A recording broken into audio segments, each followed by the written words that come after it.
মালিক জিজ্ঞাসা করে প্রতিদিন, বান্দা কি কারণে আমাকে ছেড়ে দিলা? হ্যাঁ,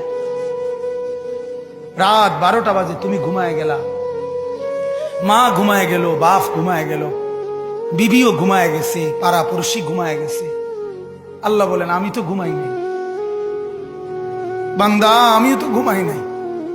সারাদিনে আমিও তো জগৎটা পরিচালনা করছি, তবুও তো আমার কোনো ক্লান্তি নাই, আমি তো ঘুমাই নাই। কেন ঘুমাই নাই জানো বান্দা?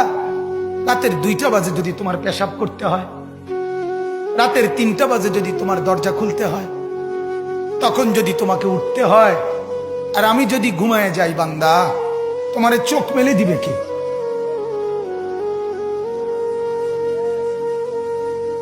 এই বাপ, চোখ মেলে দিবে কে?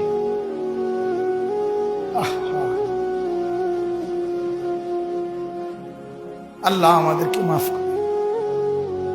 কোরআনুল কারীমের মধ্যে আল্লাহ তাআলা বলছে, ওয়া হুয়াল্লাযী ইয়াতাওয়াফফাকুম বিল-লাইল। কোরআনে আল্লাহ বলে, বান্দা শোনো, প্রত্যেকটা মানুষকে রাত গভীরে যে ঘুম আমি দেই, সেটা ঘুম না, আমি ওয়াফাত দেই, আমি মূলত মৃত্যু দিয়ে দেই। আবার আমি দয়া করে একটা নির্দিষ্ট সময় পরে চূড়ান্ত মৃত্যু দেব বলে আমি আবার সেই হায়াত সকালবেলা যখন জাগতে শুরু হয়, তখন আমি ফিরে দেয় আল্লাহ। এমনও মানুষ আছে পৃথিবীতে, রাত্রিবেলা ঘুমাইছিল ভালো মানুষ, সকালবেলা আর জাগে নাই।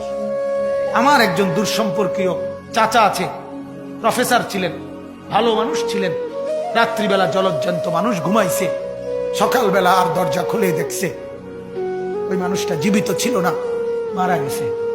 হতে পারে না? হতে পারে কিনা বলেন না?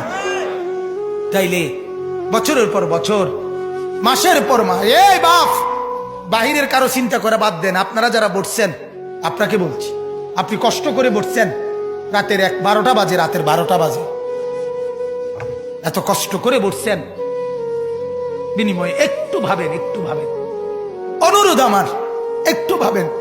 আজ মাঝে মাঝে মন চায় আল্লাহর বান্দা মুসলমানদেরকে বুকে জড়ায় ধরে কাঁদি যে, বাপ কেন এত ভুল করছেন?